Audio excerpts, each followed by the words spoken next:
한인교회의 회복과 선교적 전환 1주차와 2주차를 지나 3주차와 4주차로 완성됩니다. 네, 할렐루야, 반갑습니다. 오늘 우리가 좀 살펴봐야 할 것은요. 오늘 이 시간은 정말 특별한 그 시간을 우리 하나님께서 우리에게 주신 것 같아요. 미국 내 우리 그 한인 교회의 이 회복과 선교적인 이 전환에 대해서 오늘 우리가 지금 좀 강의를 좀 나누려고 하는데요. 우리 한국 이 이민 교회들이 지금 어, 청장년들이 사라져 가고 교회에는 이제 고령층이 남아서 이제 교회를 이제 유지하고 지키고 있다. 그래서 이 젊은 층의 이 세대들이 교회를 이탈하고, 자, 이런 것들을 우리가 좀 진단하고요. 성경적, 선교적 이제 회복 모델을 오늘 모색하는 한 4주로 한번 오늘 진단을 좀 하고, 또 이 강의를 통해서 어, 우리가 한번 생각해 볼 수 있는 그런 자리가 되었으면 참 좋겠습니다. 레슬리 류비기는요, 인도에서 이제 40년 가량은 이제 선교를 하다가 이제 고향 그 영국으로 돌아갔더니 어, 이제 영국이 오히려 이 다원주의 이 사회에 물이 들어서 이제 오히려 선교지가 되었다. 그래서 이제 그는 인도 선교지에서 사역을 이제 곡으로 이제 옮겨서 영국 교회들이 이제 다시 이제 복음으로 이제 회복이 되어지는 그러한 음, 이제 선교적인 이 역할들을 많이 했는데, 저 또한 인도에서 이제 선교 이 사역을 하면서 한 20년 사역을 했죠. 정작 이제 돌아보니까 내 고급 교회들과 우리 한인 이 교회들이 너무나도 레슬리 루비긴의 이 상황과 같은 마음의 심정을 또 제게 주신 것을 이렇게 보게 되어집니다. 그래서 한번 제가 오랫동안에 그 미국을 디아스포라 인도인 선교라고 하는 주제를 가지고 영국차 이제 미국을 여러 차례 이제 방문을 하면서 또 이제 한국 교회를 방문할 수 있는 기회들이 있었는데, 여전히 레슬리 류비긴이 갖고 있었던 고민이 저에게 그대로 이렇게 다가온 것을 보면서 어떻게 하면 이 구조적이고 어떠한 이러한 하나님의 이 선교, 하나님의 이 교회가 어떻게 바로 세워가야 하는가에 대한 이 부분들을 고민하지 않을 수가 없는 이 상황이 되었습니다. 그래서 오늘 이 시간에 이 좋은 이 강의를 통해서 우리가 다시 한번 우리가 돌아볼 수 있는 그 은혜의 이 자리가 되었으면 좋겠습니다.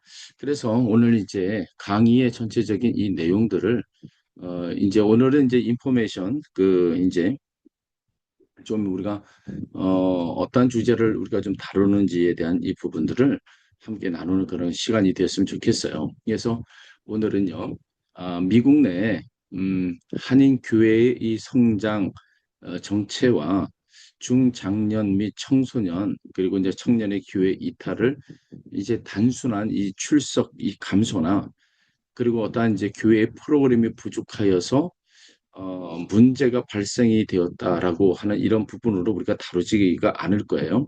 자, 바로 우리 한 중장년층의 이 부재, 이 현상은요, 여러분 그 미국 종교 지형의 이 장기적인 이 변동이 이루어졌죠. 그래서 이민 교회의 이제 세대의 전환과 그리고 언어와 그리고 문화의 이 간극들 그리고 이제 제도에 대한 신뢰의 그 약화 그리고 이제 신앙의 이러한 이 변화들 그리고 또 이제 목회 리더십의 이 구조의 어떤 이 문제들이 이제 공동체적인 이 관계적인 이 온도를 어, 어, 뜨겁고 차갑고 아마 이 부분에서 큰 문제들이 발생이 되지 않느냐 생각도 되어집니다. 그리고 또 하나는 교회의 이 공공성과 그리고 이제 선교성의 그 약화죠. 약화가 이제 될 수가 있다고 이제 볼 수도 있는데 어, 바로 이런 것들이 다 합쳐져서 나온 이 결과로 이제 보고 있습니다. 그래서 오늘 이 강의에서는요, 현실을 우리가 좀 정확하게 또 솔직하게 좀 우리가 좀 진단하면서 자, 위기에 대한 이 담론으로에만 우리가 머물지 말고 요한복음의 성육신적인 이 이런 그 모델들 그렇죠? 하나는 한 가지로 이야기한다면 성육신적인 이 신학 하나님이 인간을 향해서 오신 거, 자 그것이 이제 증언과 사랑과 일치 보내심의 이러한 중심축으로 우리가 좀 보면서 우리 한국 교회의 이 회복의 방향과 바로 이런 것들이 이제 어, 실행 가능한 이제 교회가 다시 회복이 가능한 그런 모델들을 오늘 제안을 할 수 있는 그러한 시각들이 열리는 이 강의가 되어질 것이라 저는 생각합니다. 그래서 오늘 이 그 강의에서 우리가 좀 다루어야 할 부분들은요, 뭐냐면 이 학술적인 어떤 이 틀의 골격들을 보면 저는요, 오늘 그 세 명의 그 학자를 우리가 좀 살펴보게 될 거예요. 여러분이 잘 알고 계시는 이제 플러신 학교에 지금은 은퇴하셨지만은 찰스 베넨겐 이 교수님의 선교적 이 교회론 자를 우리가 좀 살펴보면서 이 선교적 이 교회론은요, 바로 지역 교회가 선교를 하나의 부서로 소유하는 그 조직이 아니라 본질상 그 하나님의 그 선교적 백성이라고 하는 그 명제를 제공한다라고 하는 이 관점에서 우리가 좀 어, 우리 한인 교회의 이 회복, 이 정체성들을 우리가 좀 다시 한번 들여다보게 될 거고요. 또 하나의 또 학자는 뭐냐, 폴 히버트를 볼 거예요. 폴 히버트도 인도에서 이제 38년간의 이제 선교 학자로 이제 선교사였지만 이제 그는 선교 학자로서의 지금은 이제 소천하셨죠. 그가 이제 선교 인류학 에 대한 이 부분들을 굉장히 개념화시키고 체계화시킨 분이죠. 그래서 그분의 이제 그 복음과 문화의 이 관계를 다루는 이 방법론들을 우리가 좀 다루게 될 거예요. 그리고 이제 비판적 상황화, 자 이거죠. 그래서 우리가 상황화가 아니라 좀 비판적 상황화로 볼 거예요. 그래서 폴 시번트가 비판적 상황화가 어떤 맥락을 갖고 있는지를 우리가 좀 이제 강의에서 우리가 좀 다루게 될 거고요. 그리고 이제 세계관의 이제 삼중 구조들을 좀 볼 거예요. 그리고 이제 경계 집합과 중심 집합의 이제 구분들을 우리가 좀 진단하고 보면서 우리의 교회들의 모습을 한번 들여다보지 않겠나 이렇게 생각합니다. 그리고 우리 세 번째는요, 레슬리 류비기를 볼 거예요. 이제 레슬리 류비기는 이제 선교적 이 해석학은 이제 굉장히 탁월하게 우리에게 이제 과제들을 이제 제공해주고 있는데 바로 이제 회중 자체가 복음의 해석학이라고 하는 그 명제 그리고 서구 문화를 향한 선교적인 대면, 선교적 대면이라고 하는 이 것들을 우리에게 이제 잘 보여주고 있는데요. 이 세 이론은요, 요한복음 본문 해석과 이것도 참 특이하죠. 요한복음 본문 해석, 요한복음에 이제 제가 이제 쓴 어, 그 책이 있어요. 요 이제 요한복음과 다원주의 사회서의 증언이라고 하는 이 책이 있는데, 자, 이 안에서 우리가 좀 맥락들을 좀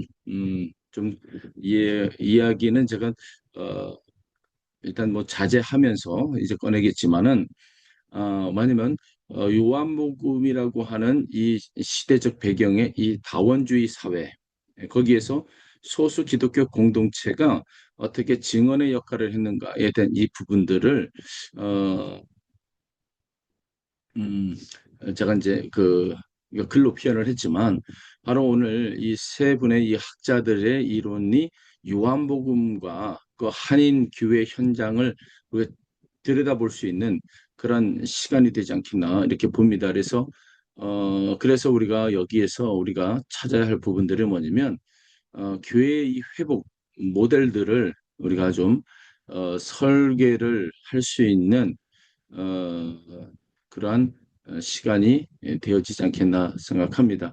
그리고 여기 강의에서 우리가 신학적인 입장들을 우리가 좀 밝혀야 하는데요. 이 강의는 이제 개혁주의 신학의 전통 안에서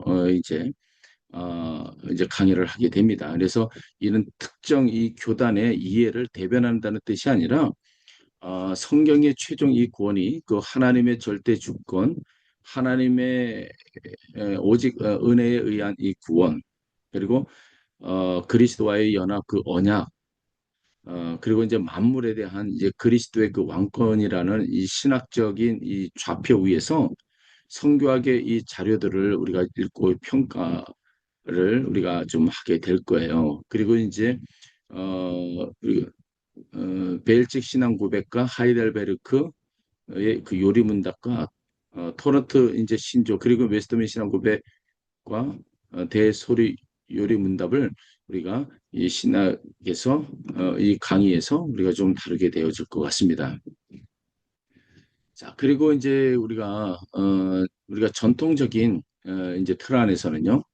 우리가 이제 그 선교는 그 하나님의 영원한 이 작정에서 우리가 시작하지만 자, 하나님 아버지께서 아들을 보내고 또 아버지와 아들께서 성령을 보내시는 이 파송의 이 절차들, 자, 삼위 하나님의 이 파송은요, 인간의 이 타락에 대한 이런 사후적인 이 대응책이 아니라 영원한 구속의 이 경륜의 그 역사 안에서 나타난다고 보는 것이죠. 그래서 하나님의 이 선교라고 하는 이 개념은요, 20세기 선교학의 이 발명품이 아니라 삼위일체 교리의 그 선교학적 이 이제 진술의 이 토대고, 그리고 개혁주의 신학은요, 이를 구속 언약의 이 틀 안에서 우리가 이해하게 됩니다. 자, 이 입장은요, 이 강의가 인용하는 세 학자를 다루는 이 방식도 이제 우리가 이제 결정하게 되는데요.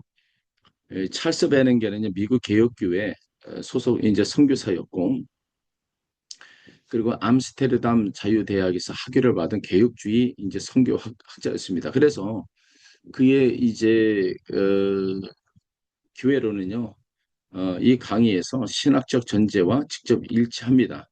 자, 그리고 레슬리 류비겐은요, 스콜레트 교회에서 안수받은 장로교토 목사예요. 그래서 그의 선택 교리와 이 교회로는요, 개혁주의적 이 뿌리를 우리가 지금 가지고 있고요. 그리고 이제 폴 시버트는 메도나이트 형제 교회 배경의 선교 인류학자이기 때문에 자, 그의 인류학적 이 분석 도구는요, 적극 우리가 좀 수용하고 교회론과 관련된 이 대목에서는요, 개혁주의적 이 것들을 우리가 이제 교정을 하면서 이제 변기할 겁니다. 그리고 또 이제 그 교정의 지점은요, 각 주차 본문에서 저도 이렇게 명시를 좀 하도록 할게요. 그리고 이제 우리가 이 강의에서는요, 개혁주의 선교 신학 그 자체에 어, 이러한 유산들을 우리가 함께 사용하고요. 존 칼빈의 이제 그리스도와 이 연합 교리, 그리고 아브람 카이퍼의 일반 은총과 영역 주권들, 그리고 헤르만 바빙크의 은혜와 자연과의 이 관계, 그리고 이제 요한 헤르만 이 바빙크의 그 포세시오의 이 개념들을 우리가 이제 음, 함께 이곳에서 우리가 좀 음, 음, 같이 말씀을 좀 드릴 거예요. 그래서 이런 유산들은요, 엄청난 우리에게 복음과 문화의 이 관계와 그 다음 세대의 신앙의 계승 그리고 교회의 이 권한 이 구조라고 하는 직접적인 실천적 과제들을 우리에게 제공해주고 있기 때문에 그렇습니다. 그래서 오늘 우리가 이 강의의 이 목표를 지금 갖고 있어요. 이 강의의 목표는요. 저와 여러분들이 또 한 마음 같은 뜻이겠지만 미국 종교 지형의 이 장기 감소, 음, 그리고 최근의 안정 징후를 통계적으로 이제 구별하여서 우리가 좀 설명하고, 그리고 이제 조사 방법론의 한계를 인식한 인식 하면서 우리가 좀 자료들을 우리가 좀 해석을 해 나가고자 합니다. 그리고 이제 또 하나의 또 목표가 우리가 두고 있다면 한인교회 이탈 현상을 우리가 어떻게 볼 것이냐 이거죠. 그것이 이제 제도적 교회의 이탈이냐, 아니면 한인교회의 단순한 이탈이냐, 아니면 내부로의 이탈이냐를 우리가 좀 구별해서 좀 진단하고요. 이제 각각의 이제 상응하는 목회적인 이 처방들을 우리가 좀 제시했으면 좋겠어요. 그래서 또 하나는 이제 목표를 두고 있다면요. 요한복음의 교회론과 그리고 선교론을 본문 중심으로 우리가 좀 해석을 하고 뉴비긴의 그 요한복음 강해를 우리가 참고해서 오늘 한인 교회에 우리가 적용해 보도록 하겠습니다. 그리고 또 하나는 우리가 강의에 또 목표를 두고 있는 게 있어요. 이것이 뭐 베nen겐의 이제 선교적 교회론에 우리가 근거해서 교회 성장 이 담론의 이 공헌과 한계를 우리가 비판적으로 우리가 좀 평가해 봤으면 좋겠어요. 그리고 이제 성유신을 또 이제 성교의 모델로 삼은 이 담론의 이 공헌과 그 한계를 좀 우리가 좀 평가하고 또 교회의 사명을 그리스도와의 연합이라고 하는 개혁주의적 근거 위에 우리가 음, 기초를 우리가 좀 쌓도록 하겠습니다. 자, 그리고 그 중요한 것은 또 언약 신학의 관점에서 언약 신학은 또 이제 어, 최근에 이제 언약 신학에 대한 이 부분들을 이제 전 총신대 총장이었던 김효 박사님이죠. 이분이 또 백석에서도 학장까지 하셨죠. 이분이 이제 그 언약 신학이라고 하는 이 책을 몇 년 전에 이제 새롭게 예, 출간을 하셨는데 그 책의 그 언약시의 이 관점에서 그것이 바로 점진적 이 발전 과정을 통해서 예수 그리스도에 의해서 이제 그것이 완성이 되었다. 그리고 우리 다음 세대들에게 대한 신앙 계승의 이 교리 교육 이런 부분들을 우리가 좀 다룰 건데요. 가정 예배와 또 이제 공동체적인 양육의 또 문제가 어떻게 드러나고 그것을 어떻게 우리가 재구성해야 하는지를 좀 다뤄볼 겁니다. 그래서 1주차부터 4주차까지의 이 강의는요, 굉장히 폭이 넓어요. 다 다루지는 못할 거예요. 그러나 핵심적인 이 부분들만 좀 다룰 건데요. 어, 히버트의 비판적 이 상황화의 이 방법론을 한인 교회 문화적 이 관습에 우리가 좀 적용해서 복음적 유산과 그리고 억압적인 이 습관을 분별하고 그리고 이제 그러한 것들을 우리가 분별하는 것들을 이제 우리가 설계하는 것들을 우리가 좀 세워 나갔으면 좋겠습니다. 그리고 이제 다음 세대죠. 이제 젊은 층이 빠져나간 그 이탈의 원인을 우리가 개인의 믿음 부족으로 우리가 환원하지 않고요. 관계와 구조와 문화와 세계관의 이 차원에서 우리가 좀 분석을 좀 하게 될 거예요. 그리고 또 하나는 이제 교회의 정체성과 예배 세대 관계 그리고 리더십 그리고 이제 지역 선교를 통합하는 회복 모델들을 우리가 좀 설계해서 이제 12개월에 그러니까 1년에 그 실행 계획과 다차원적인 평가 지표들을 우리가 한번 작성해 보도록 하겠습니다. 자, 우리가 이 강의에서 가져야 할 이 질문들이 좀 있어요. 어, 이제 강의 1주차부터 4주차에서 이제 좀 할 건데 이제 계속해서 이제 질문들이 우리가 좀 나올 건데 미국 내 그 한인 교회 감소는 실제로 무엇이 이제 줄어드는 현상인가를 우리가 좀 질문을 던졌을 때 우리가 이 부분에 대해서 심각한 우리가 고민을 좀 해볼 필요가 있다 생각합니다. 그리고 또 하나의 또 질문은요, 교회를 떠난 사람은 반드시 신앙까지 떠난 것인가? 라고 하는 이 질문. 그리고 우리는 무엇을 기준으로 누가 안에 있고 누가 밖에 있다고 판단하는가에 대한 이 부분들. 그리고 세 번째 질문은요. 한인교회가 보존해야 할 복음적 유산과 내려놓아야 할 문화적 이 습관이 무엇인가? 그 분별은요. 누가 어떤 절차로 수행하고 있는가? 이런 부분들을 우리가 좀 다뤄볼 거예요. 그리고 네 번째로는요. 요한복음의 이 교회 회복을 바로 이제 성장의 이 기술이 아니라 어떤 신학적 전환으로 우리가 제시하고 있는가를 우리가 학문적으로 좀 살펴볼 필요가 있어요. 자, 그리고 이제 우리가 또 이제 다섯 번째로 던지는 질문은요. 다음 세대에게 이제 자리를 이제 주는 것을 넘어서 권한과 그리고 이 모든 해석의 이 책임을 어떻게 또 나눌 것인가 이거죠. 그리고 이제 여섯 번째 질문은요. 사회에 보냄을 받은 이 기회로 자, 이 사회 세상으로 보낸 기회로 어, 여러분의 기회로 떻게 전환이 되었는가 그리고 그것을 어떻게 평가할 것인가를 우리가 좀 나누어 보게 될 겁니다. 자, 그렇다면 이제 전체적인 우리가 1주차부터 이제 4주차까지 다룰 내용들에 대해서 좀 말씀을 드린다면, 1주차 때는 이제 그 미국 종교 지형과 그 한인 교회의 성장 정체를 우리가 통계를 통해서 우리가 알아보게 될 거고요. 그리고 이민사와 교회론의 이 관점에서 우리가 진단하면서 뉴비긴의 이제 선교적 대면의 이 개념과 그리고 폴 히버트의 이 세계관의 이 삼중 이론으로 위기의 이 층위를 우리가 좀 구별하고요.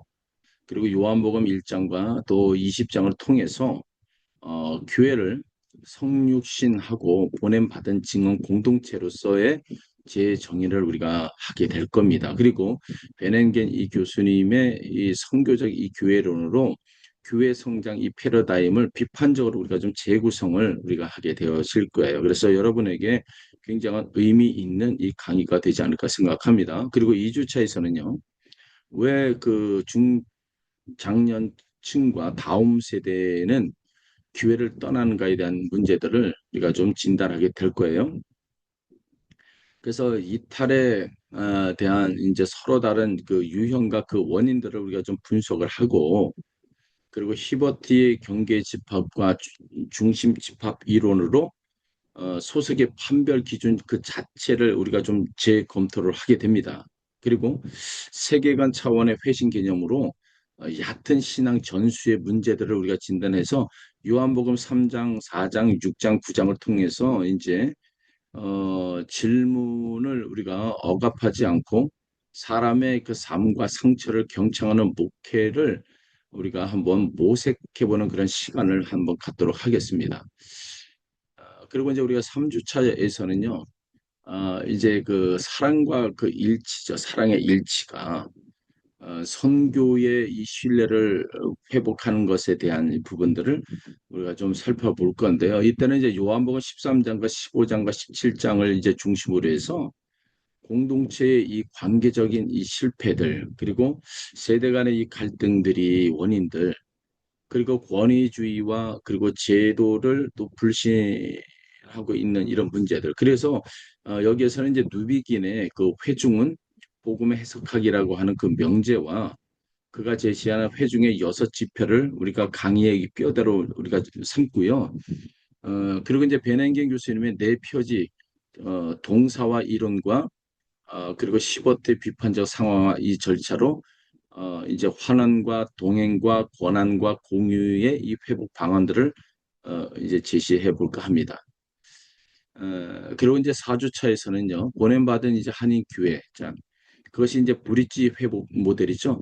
이것은 뭐 제가 이제 논문에서, 제가 이제 더 브릿지 오브 처치라고 하는 교회의 가교의 모델들이에요. 근데 이것이 이제 요한복음과 지금 여러분들이 섬기고 있는 이 한인교회 가운데서 어떠한 브릿지 역할들을 해 가고 있는가를 어, 우리가 함께 나눌 건데요. 근데 이 브릿지 모델들이 인도 현장에서 단독으로 나온 것이 아니고요. 이 브릿지 모델들은 이제 폴 시버트와 그 데비 보시 그리고 이제 찰스 베냉겐 그리고 이제 레슬 뉴비긴의 어떤 이런 분들의 이제 이론들의 토대로 이제 이것이 실증 선교 모델로 나타난 거기 때문에 오늘 여기에서 이 세 학자들의 그 이론적인 이 근거 위에서 이 브릿지 모델의 그 여섯 요소들을 우리가 재 발견하고 그리고 이제 여러분들이 이제 그 교회의 12개월의 실행 로드맵을 우리가 이제 코스타스의 4차원 성장 지표를 결합한 어, 이 평가 체계를 우리가 한번 제시해 보도록 하겠습니다. 자, 그리고 어, 자, 오늘의 자, 그리고 이제 여러분들이 이 강의를 통해서 이제 음, 원칙들이 있어요. 그 이제 해석과 연구의 그 원칙들이 있는데 이것을 좀 중요시 한번 해야 합니다. 그래서 그 원칙이 그 첫 번째가 뭐냐면은 전국 단위의 이 통계와 한인 교회의 이 자료를 혼합하지 않는 겁니다. 그리고 표본과 그 모집 단위 또 다르면 결론도 또 달라지기 때문에 그렇죠. 그 두 번째로는 이제 청년이 몇 퍼센트가 교회를 떠났다는 그 오래된 이 추정치를 현재의 확정 통계처럼 우리가 좀 사용하지가 않을 거예요. 그리고 이제 세 번째로는 이제 상관관계를 인과관계로 단정지지 않는 것이 중요하고요. 그리고 네 번째로는 이제 교회를 떠난 이 사람을 또 믿음이 약한 사람으로 우리가 도덕화하지 않는 것을 우리가 원칙으로 세워야 합니다. 그리고 다섯 번째는 이제 그 회복을 출석 숫자로만 우리가 측정하지 않고요. 복음에 대한 신뢰와 또 관계의 회복과 그리고 제자도 세대 간의 그 상호성 그리고 지역 사회의 섬김을 우리가 함께 평가하도록 하겠습니다. 그리고 음, 여섯 번째는 우리가 인용하는 이론은요. 그 이론이 형성된 원래의 그 맥락들을 우리가 좀 밝혀가면서 한인교회 적용할 때 발생하는 그 여러 가지 그 번역상의 간극들을 우리가 좀 한번 명시를 하게 됩니다. 그리고 일곱째는 우리가 신학적인 판단은요, 성경의 이게 최종 권위로 우리가 삼되 교회의 신앙 고백을 해석의 울타리로 우리가 존중하면서 나가게 되는 그 원칙이죠. 그리고 여덟 번째는 이제 사회과학적 인류학의 이 도구는 우리가 좀 적극적으로 우리가 사용하되 그것이 신학의 규범적 그 자리를 차지하지 않게 우리가 할 겁니다. 그리고 이제 기술적인 이 서술과 규범적인 이 판단을 혼동하는 것은 오늘날 실전 신학이 어, 자주 범하는 오류인 것을 우리가 기억했으면 좋겠습니다. 자, 그럼 오늘 제가 이 시간은 인포메이션을 마무리하는 이제 강의에 어, 들어가기 전에 이 강의가 어떠한 모델로 어떠한 강의를 진행합니다라고 하는 것을 제가 이 시간은 짧게 설명 한번 드렸습니다. 자, 1주차 강의는 다음 영상을 통해서 이제 들으셨으면 좋겠습니다.